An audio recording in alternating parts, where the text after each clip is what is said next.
Hi again. Assignment 2. Okay, so in this assignment you're really going to be developing effectively your main research question. Next week we're going to be developing your sub-questions, so I don't want you to worry too much about those right now. This week we're going to really get at that big overarching question that defines and articulates just what you're interested in and what your study is going to be focused on. Okay, so you're gonna read chapter 4 in Maxwell. Do any memos that he asks you to do. Take your time on them. Take your time on them. Remember that you should be spending between looking at these videos, reading the assignment, reading Maxwell, and doing the assignment and posting it, and responding to your colleagues. You should be using about a total of 12 hours. So take your time. You've got 12 hours to work on it. Well, 12 hours minus whatever it took you to get through these videos and read the assignment and to read Maxwell. All right, so the assignment is pretty self-explanatory. There's a little quiz in the assignment for you to help you figure out if you're not sure whether or not you're doing a curriculum study. The quiz should help you figure that out. Right now, that's not that important. Except that when you're writing if you are doing a curriculum study, when you're writing your main research questions, somehow your question should tell us that you're doing a research study. So the example that I used in the last little video segment, what happens, or in what ways do middle school students' cultural sources impact their image development in a unit of study on identity?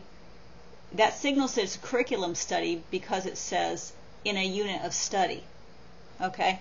So if you're doing a curriculum study, somehow you want to signal that. And probably it's by saying something like in a unit of study, or in a series of lessons on, or a series of lessons that investigate, whatever. Okay? So that's why you want to know whether or not you're doing a curriculum study. If you're not sure after you take the little quiz, get a hold of me. I'll help you figure it out, okay? All right, so you're going to read chapter 4 in Maxwell. You're going to do all of the memos, and then you're going to go to exercise 4.1, the only exercise in the chapter. And you're not going to do the whole thing. You're going to do part 1, part 2, part 3, and part 4. Take your time. Give each one of those parts, an hour.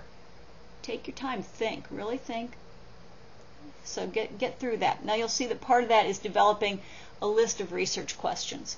And these are going to all be interrelated. It's like that, spaghetti, lasagna, rigatoni, whatever the other one was, stuffed shells. Example, you're going to have a bunch of questions that are going to seem very similar, overlapping. Really follow Maxwell, do what he asks you to do, and you should be able to develop between 5 and 8 questions that are related in different ways. Okay? After you get that done, you'll see on the assignment that you're going to get through part number 4 for Maxwell, and then there are a couple of other things that I want you to do. Okay? Maxwell on page 62. Assignment 4.1 is on page 61. And all 6 parts of assignment 4.1 are on page 61. On page 62, he gives you an example of a little diagram that shows research questions in the center, purposes, conceptual framework, methods, and validity. That one we started with in the first assignment. Go ahead and make that little chart if you want to, but don't do methods and validity. We'll worry about that next week. The thing that I want you to notice is that in the center of that, those research questions all seem to be, we don't know the background of those questions because we didn't write those. But when you write your list of questions, well, let me say differently. We don't know the background of those questions, so we don't know which question in the mind of the person who wrote them, which of those questions they're really attracted to, which one matters most to them. With your questions, after you get them developed, I want you to rank them. Most important at the top, and then down. Look at them real carefully. Are there any 2 that maybe could be combined together? Are there any that just don't seem to really even be really related? And if those are, set them aside. what we're going to be doing is using that ranked list to try to get at which is the right one to really be working with. Okay, so you're going to take the one that seems most critical for you and be working with it.